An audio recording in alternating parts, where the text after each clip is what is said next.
Hello guys, आज हम लोग आते हैं वोकेबलरी पर। वोकेबलरी आज की हमारी पहली वोकेबलरी रेनफोर्स। रेनफोर्स मतलब होता है मजबूत करना। ये हमारा वर्ब है। इसका सिनोनिम क्या हो जाएगा? Fortify, bolster, enhance. एंटोनिम क्या हो जाएगा? Weaken, undermine, Erode.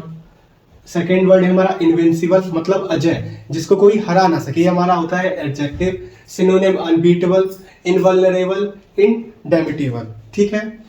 और इसका antonym vulnerable, weak, कॉन्करेबल।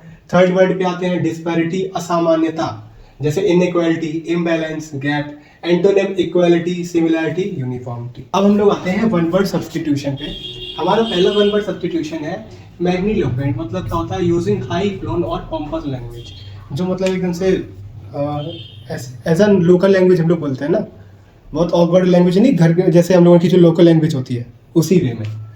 And introductory statement और preface specially to a document और स्पीच। ये हमारा सेकंड वर्ड है। प्रेम्बल, प्रोलॉग, प्रेल्यूड, ये एक ही होते हैं। जो एक स्टेटमेंट होता है ना, इंट्रोडक्टरी स्टेटमेंट, जो हम लोग बोलते हैं कि हमारे माननीय सम्मानीय ये, या हम लोग जैसे कभी जाते हैं कोई बुक, जैसे एनसीईआरटी वगैरह बुक पढ़ते हैं तो स्टार्टिंग में डिस्क्लेमर वगैरह होता है, वही हमारा प्रेम्बल होता है। ठीक है। अब आते हैं फ्रेजल वर्ब पे। पहला फ्रेजल रॉन्ग थ्रू, मतलब to do something quickly and easily, किसी को बहुत तेजी से करना और आसानी से करना। ये तो मेरे बाएं हाथ का खेल है, समझ में आ गया ना। अब आते हैं सेकंड वर्ड पे, रफ अप, बीट समवन, आपने किसी को बीट कर दिया, हरा दिया। हम लोग आते हैं अपने इडियम्स एंड फ्रेजेस पे। पहला हमारा इडियम्स एंड फ्रेजेस है never in a million year, मतलब ये लाखों साल में कभी नहीं हुआ, मतलब बिल्कुल इम्पॉसिबल है, समझ रहे ना, बिल्कुल। Second word living beyond your mean, मतलब to spend more money than you receive as income, मतलब जितना तुमने कमाया उससे ज़्यादा तुमने खर्च कर दिया।